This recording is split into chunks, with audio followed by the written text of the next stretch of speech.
Halo anak-anak, pada kali ini, di kesempatan kali ini, kita akan mempelajari materi kelas 12, materi sosiologi dengan judul ketimpangan sosial. Pada kesempatan sebelumnya kita sudah mempelajari tentang ketimpangan sosial dan contoh perbedaan antara dampak ketimpangan sosial dan dampak positif dan dampak negatif ketimpangan sosial. Berikut saya tunjukkan video tentang ketimpangan sosial materi sosiologi kali ini kelas 12 di semester ganjil.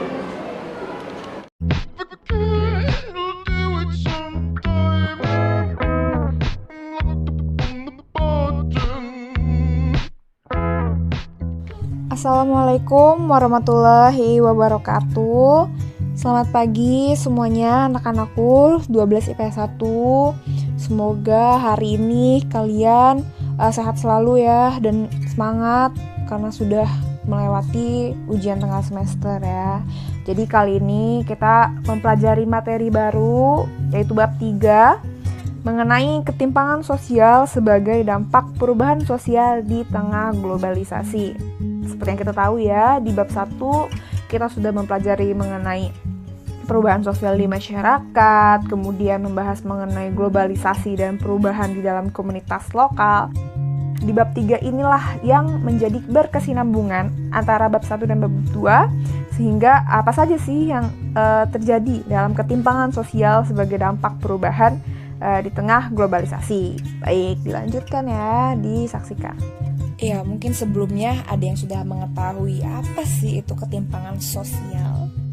Ya, baik, ketimpangan sosial adalah ketidaksamaan atau ketidakmerataan serta juga atau kesenjangan akses untuk mendapatkan atau memanfaatkan sumber daya yang tersedia seperti kebutuhan penting seperti pendidikan, kesehatan, perumahan dan tempat tinggal, peluang usaha dan kerja, serta minimnya penunjangan hak dan asasi manusia. Sehingga ketimpangan sosial dapat diartikan sebagai adanya ketidakseimbangan atau jarak yang terjadi di tengah-tengah masyarakat yang disebabkan adanya perbedaan status sosial, ekonomi, ataupun budaya. Nah, berikut adalah pengertian ketimpangan sosial menurut para ahli. Silakan dibaca dan disimak ya. Berikutnya adalah teori-teori ketimpangan sosial. Apa saja sih landasan teori untuk menerangkan ketimpangan global?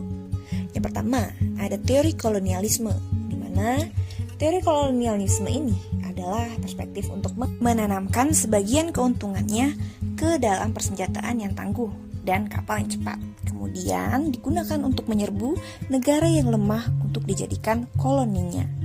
Dapat dilihat, maksud kolonialisme di sini adalah untuk mengeksploitasi rakyat dan sumber daya suatu bangsa demi keuntungan negara kapitalis atau negara yang memiliki kepemilikan modal dan dominasi yang kuat. Yang kedua adalah teori sistem dunia. Teori ini dikemukakan oleh Immanuel Wallerstein. Beliau menganalisis bagaimana industrialisasi menghasilkan 3 kelompok bangsa. Yang pertama, negara inti, yaitu negara yang lebih dulu melakukan industrialisasi dan mendominasi negara yang lemah. Yang kedua, negara semi-periferi, yaitu negara yang bergantung pada perdagangan negara inti. Dan yang ketiga adalah negara periferi, yaitu negara pinggiran. Dan pembagian ketiga industrialisasi kelompok bangsa ini menghasilkan ketimpangan global. Berikutnya terdapat 2 teori lagi yang mampu menerangkan ketimpangan global. Yang pertama, yakni teori fungsionalis. Menurut teori fungsionalis, peran dan fungsi sangat memainkan pengaruh yang penting dalam menghindari ketidaksetaraan.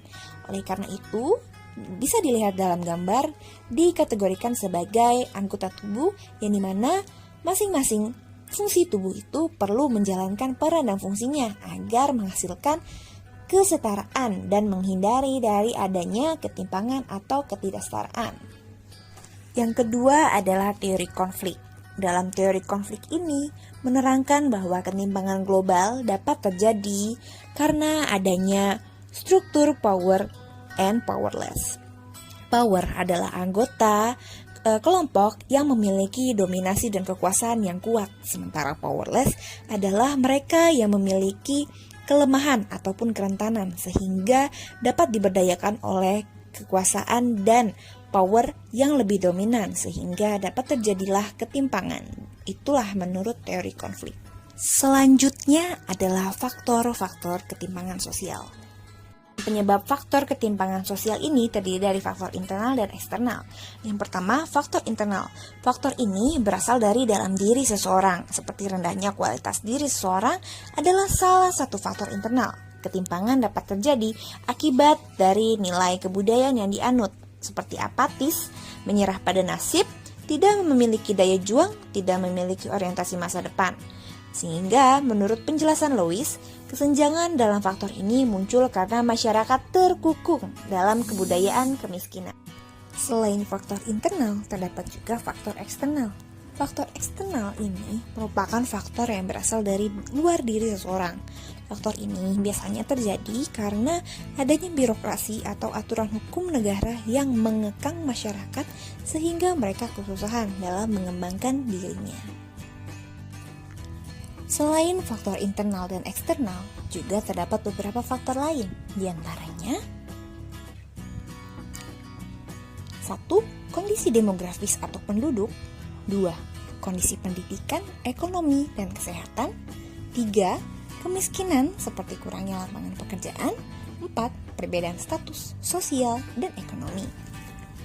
Berikutnya, bentuk-bentuk ketimpangan sosial. Yang pertama, bentuk ketimpangan sosial ekonomi. Kondisi perekonomian suatu masyarakat atau negara ditentukan oleh faktor ekonomi dan non-ekonomi yang saling berinteraksi. Bentuk ketimpangan sosial yang tergolong dalam ketimpangan sosial ekonomi adalah ketimpangan sosial yang terlihat antara kelompok masyarakat kaya dan masyarakat miskin.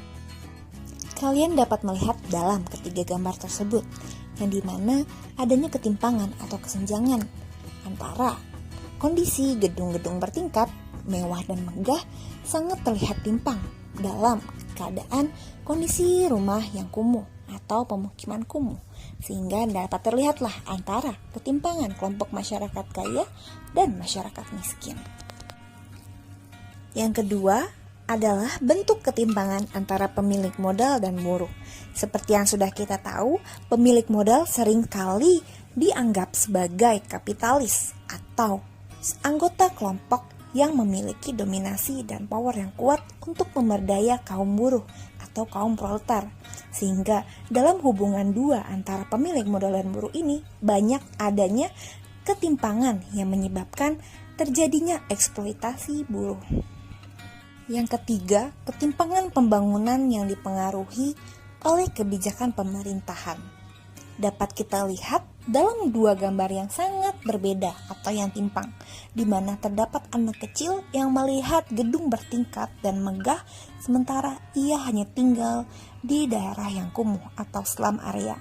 Begitulah paradoks sebuah kota yang memiliki dua penglihatan yang terselubung karena ketidaknampakan antara ketimpangan masyarakat kota yang diistimewakan dengan kondisi yang megah, mewah, ternyata terselubung adanya ketimpangan masyarakat miskin yang tinggal di daerah-daerah kumuh dan terpinggirkan. Yang ketiga, bentuk ketimpangan sosial dan ekonomi. Yang pertama, ketimpangan pendidikan. Bentuk-bentuk ketimpangan pendidikan terjadi karena sarana dan prasarana pendidikan belum merata di seluruh wilayah Indonesia. Selain itu, karena faktor keterjangkauan akses pendidikan dan dari tujuan pokoknya pendidikan. Globalisasi mendorong pendidikan untuk menyesuaikan standar nasional, misalnya penggunaan bahasa asing dalam kegiatan pembelajaran, padahal kemampuan daerah tidak sama. Perhatikanlah gambar ketimpangan pendidikan di bawah ini.